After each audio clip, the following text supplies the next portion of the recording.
Hello, I have here a topic about music. So in music, we have the so-called medium. So para siyang sa arts, medium in arts is the materials that you are going to use to create artworks or crafts, mga ganun. So for example ng medium in arts is like paints, brushes, canvas, for you to be able to create paintings. So as you can see in the slides or in your screens, you have there an example of paintings na nasa canvas. So yan yung example ng artworks. Back to music.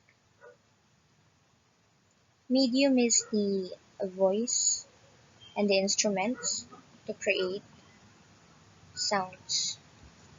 So, ang gumagawa ng sound is the voice and the instruments, which is the vocal music and the instrumental music, and the inyong medium, um, which is the sound and silence.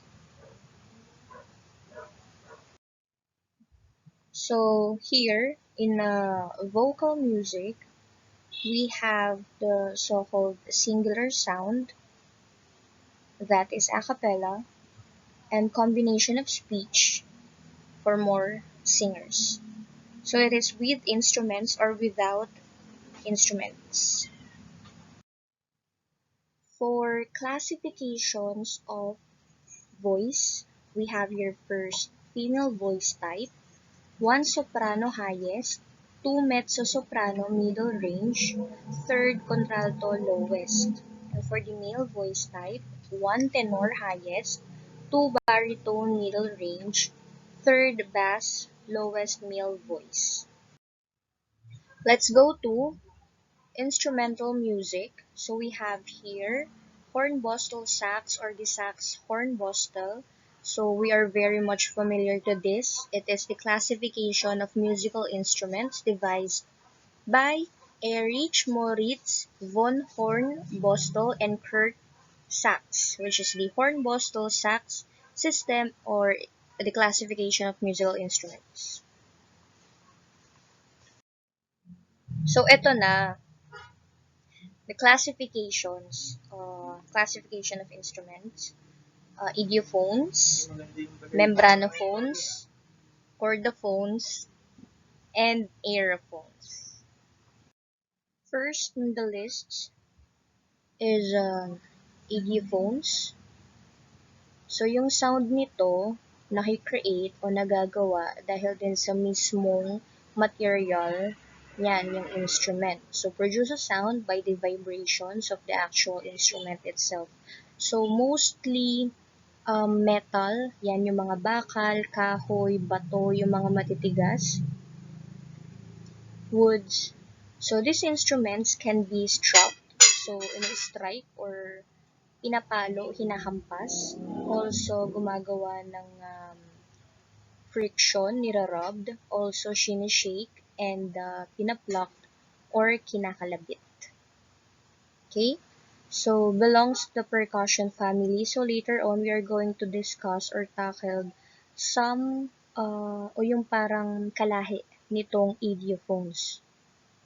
So, examples is the cymbals, the gongs, the bell head. So, yan, mga gawa sa bakal. Also, yung glass. So, yung friction or yung nirarub siya. So, nag-create yan ng sound. Maracas. So, sinishake. And then the last is locked. So, kinakalabit na gawa siya sa bakal tsaka sa kahoy. So, hindi siya yung katulad ng ibang kinakalabit na instrument.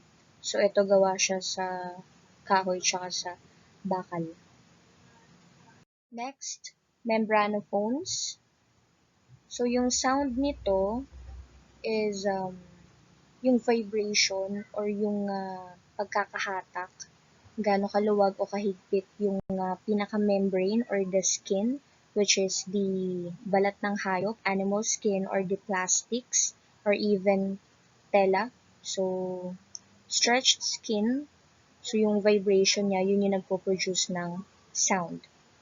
Different materials can be used to make membranophones, including wood, metal, or ceramics. Then, yun nga, yung animal skin, plastics, fibers for the drumhead, yung pinapalo. Okay? So, we have here the examples of the membranophones.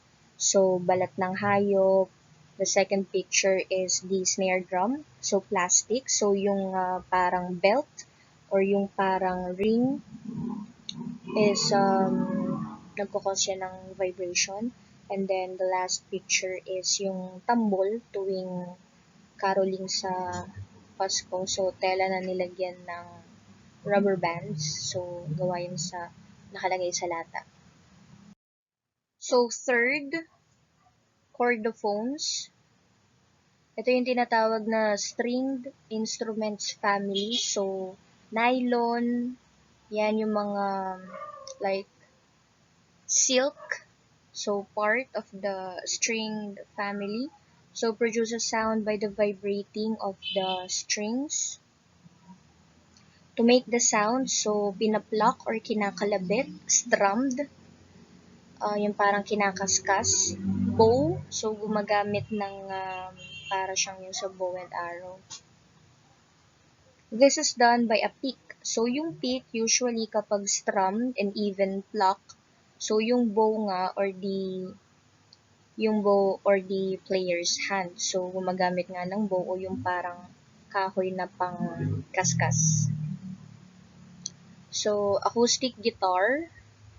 So we have here the harp and the violin. So makikita nyo sa violin or yung player ng violin, so ini-strum, gumagamit siya ng bow.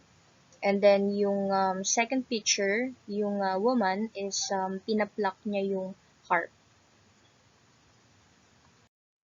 So last, we have here aerophones. Produces its sound by the vibration of air, yung tinatawag natin na wind instrument.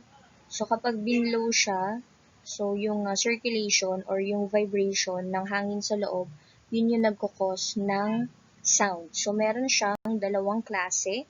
We have here woodwind, so kahoy, and then brass instruments. O yung brass, it's like metal, o yung para siyang bakal. Most woodwinds use the air and reeds to vibrate. So, for those people na hindi alam yung reed, so yung reed is para siyang yung nasa loob ng turotot. So, kapag natanggal yung reed, hindi natutunog yung sa turotot. So, woodwinds or yung mga kahoy nga na, for example, flute, so kapag wala silang reed, so hindi sila play or hindi sila magpo-function. And then brass use air and the player's lips to vibrate. So meron tayo diyang mga pindutan. So yun example ng woodwind. So transverse flute, ibig sabihin patagilid siya piniplay. So hindi siya yung naka-center or yung nasa harapan. So usually nasa kanang pisngi kapag kanang part kapag piniplay. And then the second picture is brass.